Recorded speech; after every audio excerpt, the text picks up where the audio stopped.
3, 2, 1, cut. Turning the Ritz-Carlton into a prison, strengthening an alliance with Israel, escalating the war in Yemen, triggering the siege of Qatar, and now Lebanon. Saudi Arabia's crown prince is quickly leaving his mark across the Arab world in his bid to make his country a stronger regional player. But big moves can have big consequences, especially if they backfire.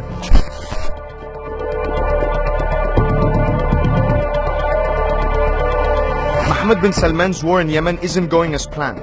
Nearly 3 years in, the aerial bombardment has brought about the world's largest humanitarian crisis in the Arab world's poorest country. The campaign has failed to push back the Houthi rebels and has endangered the Saudi capital itself. 2 weeks ago, bin Salman further escalated the situation after Houthi missiles targeted Riyadh. The Saudis called it an act of war by Iran, who they said provided the missiles to the Houthis. And we hold Iran responsible for this. They're the ones who provided the missiles in violation of UN Security Council Resolution 2216. We believe that it was Iranian experts and Hezbollah experts who taught and coordinated the attack against Saudi Arabia. So we believe that this could be considered an act of war.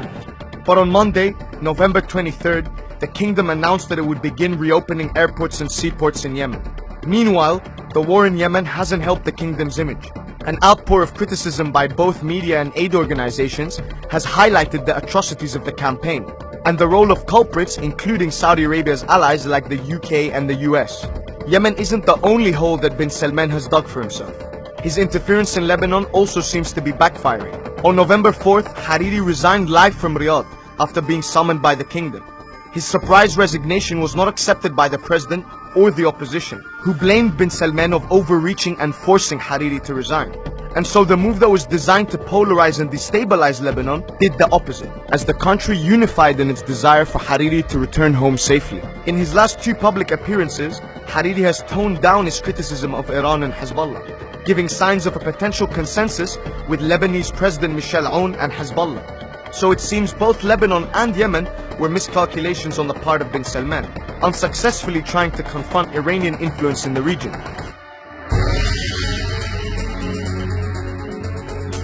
Nearly 7 months after the Saudi-led Arab boycott of Qatar, cutting off Doha has not achieved the desired results. Demands such as shutting down Al Jazeera were not accepted, with Qatar determined to maintain its sovereignty. Have they underestimated you?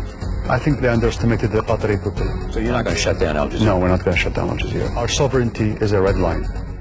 We don't accept anybody interfering in our sovereignty. Solidarity with Qatar and a media outcry over the risk placed on Al Jazeera has ensured that the move does not gain the public's approval both in the region and abroad. Qatar has survived the coercive policies of its Arab neighbors and has relied heavily on Iran and Turkey to do so, further pushing it away from Saudi Arabia's sphere of influence. Since Trump's visit to Riyadh in June 2017, it appears a strong alliance has been forged between bin Salman, the US president, and his son-in-law Jared Kushner. Trump expressed his support for the campaign against Qatar, as well as bin Salman's royal shakeup. But with Secretary of State Rex Tillerson acting as a check and balance on Trump's foreign policy initiatives, it seems that bin Salman has over-relied on his friends in the White House.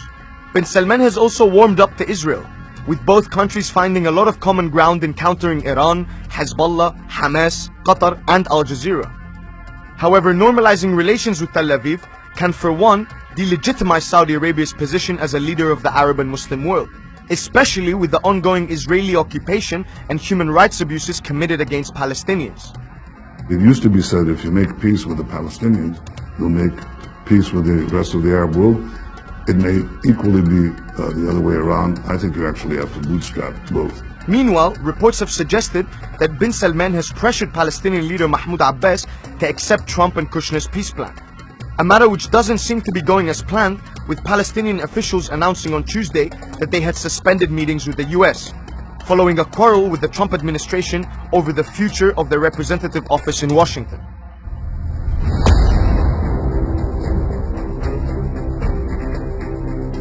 Bin Salman has attempted to change Saudi Arabia's role in the region, from a petrodollar economic hegemony into a political and military power. Witnessing Iran's regional rise in Iraq, Syria, Yemen, and Lebanon, he desires to establish himself as a strongman from the Mediterranean to the Gulf. But just like other strongmen before him, the 32-year-old may find that his ambitious goals can backfire significantly. Saddam Hussein, Muammar al-Qaddafi, and before them Gamal Abdel Nasser are prime examples of how regional interventions, loose alliances with unnatural allies, and large-scale economic projects can cause instability instead of prosperity, war instead of peace, and suppression in the place of freedom.